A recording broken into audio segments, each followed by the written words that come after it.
Hello and welcome to the channel. This is Colo CX, and this is the first video I'm making with some audio narration or commentary of the TTH group ride out of Fort Collins, Colorado.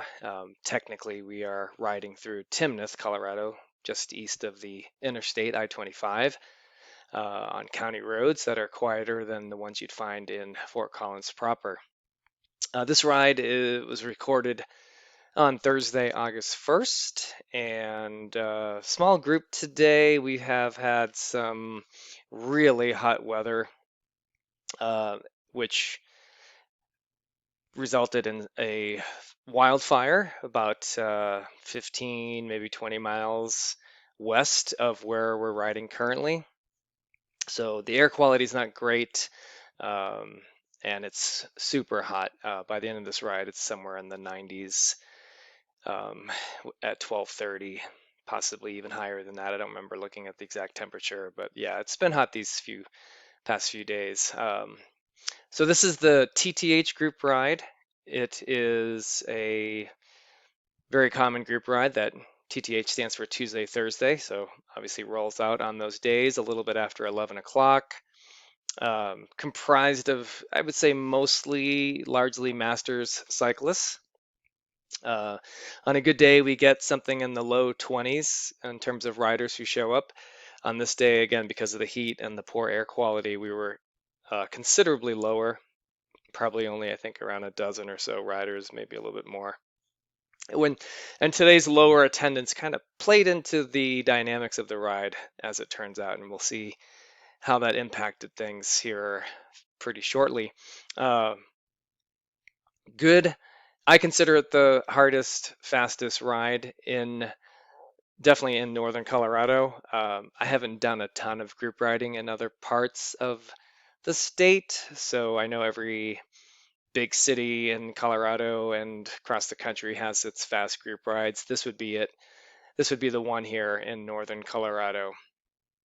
Um, we have a gentleman who just pulled off as a multi-time state time trial champion.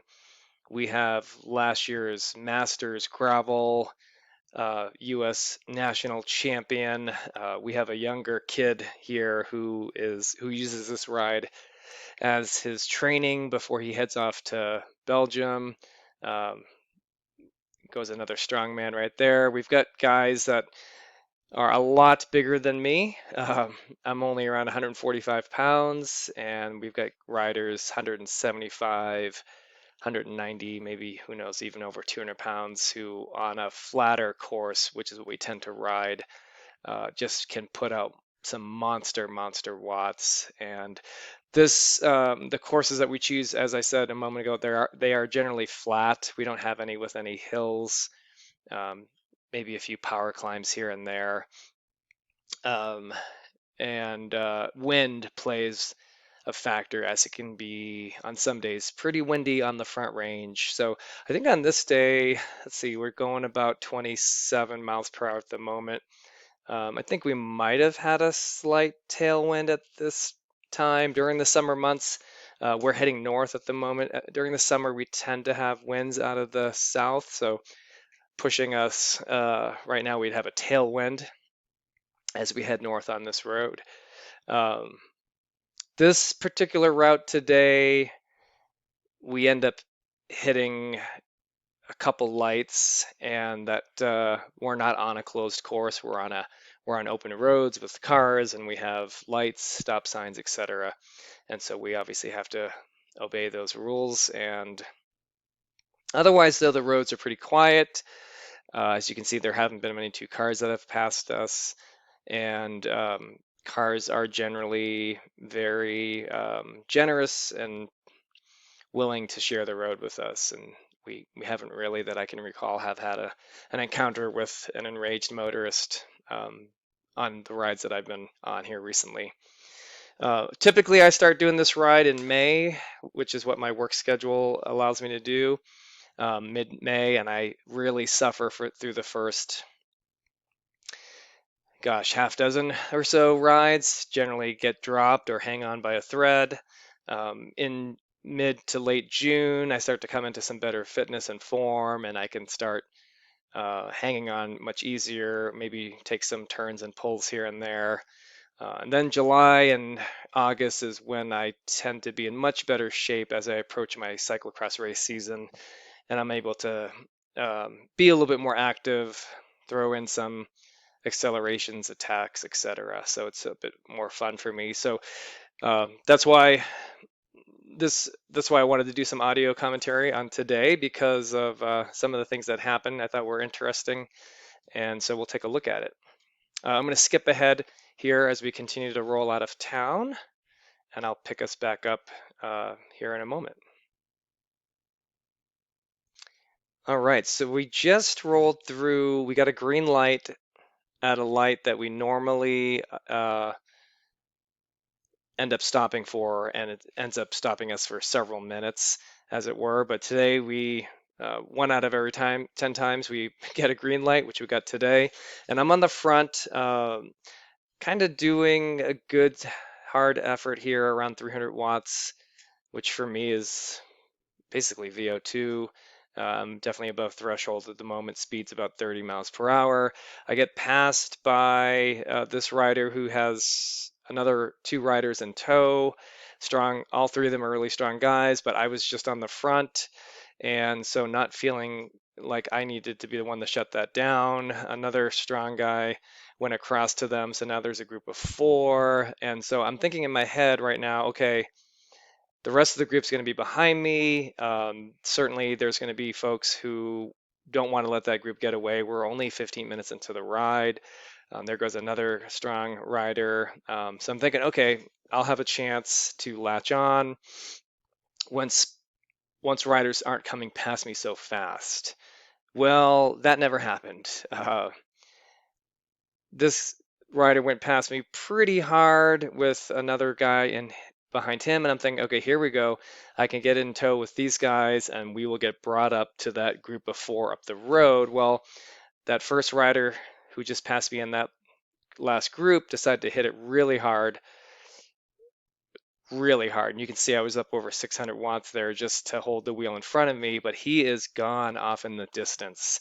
Another rider tried to follow him, but that move to bridge across to the lead group of four was, as you saw, really, really powerful, and we were not able to hold on. And since it's a small group today, I think so, maybe there's only 10 of us really. There aren't a lot of bodies to put in a chase, and not a lot of, or essentially all the strong guys are up in the move. And so I needed to get across right then, but just made really a mental mistake in that I didn't try to follow that move that went across after having coming off the front. I really needed to dig deep and make that move. And then that lead group did not have to stop because there were no cars coming. We did have a car that we slowed down for, and now we're even further behind the eight ball. So we never get caught back on with this group, but thankfully it's an out and back route. And so we will see them again. If you look up here at the map, we're going to go east on this road and then north again to the turnaround point on this route, and then that group ahead of us is going to come back and catch back on with us. So let's fast forward to when we are back with the group. Okay, picking back up here, we are heading now west on the road that we were just on a moment ago before I paused the video, heading east. So now we're coming back on that road. We're going to head back almost all the way to where we turned right or east a moment ago. And then we're going to turn south at a county road and take that back into town. So this section can be extremely windy, and that can create some gaps and breaks or breakaway opportunities for the strong riders.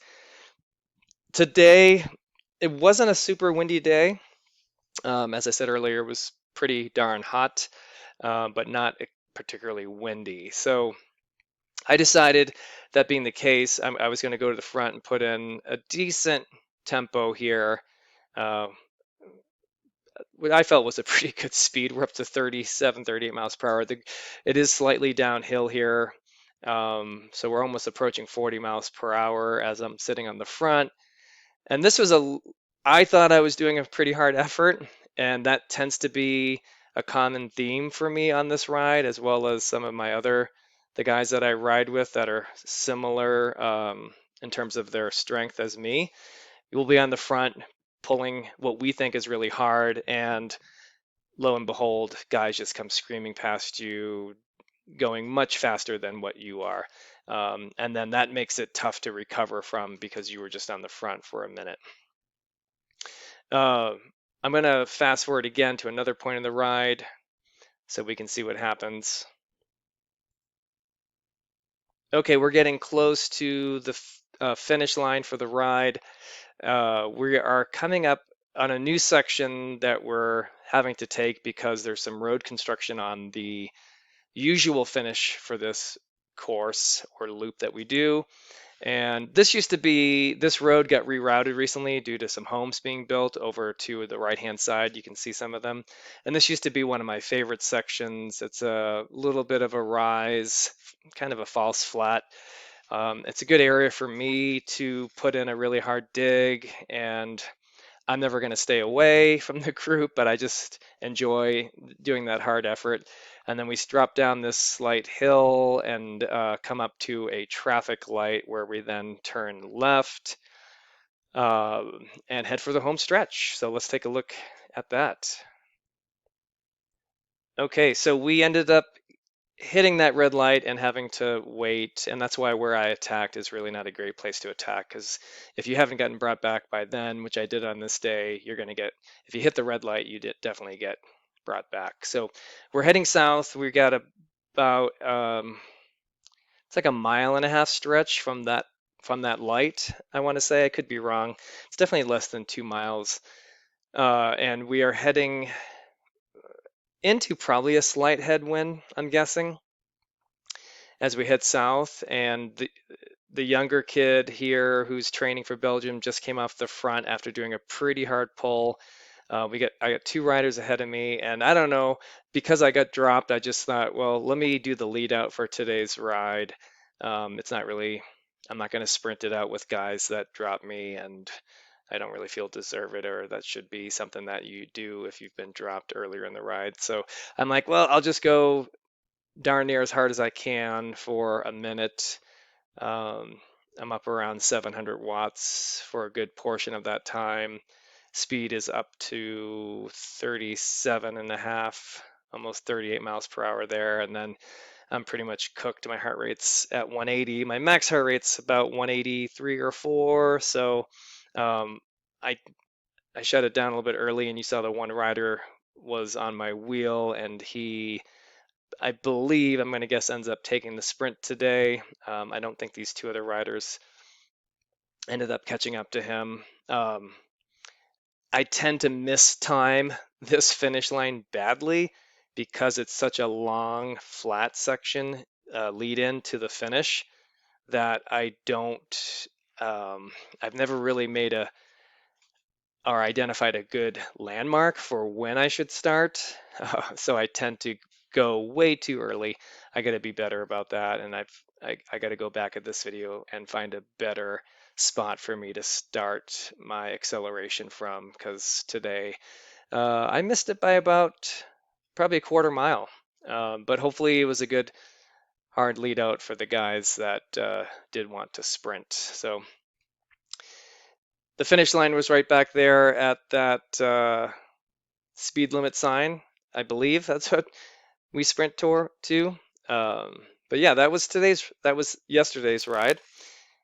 And thanks for watching. I hope you enjoyed it. I hope you got something out of my blunder earlier, getting dropped.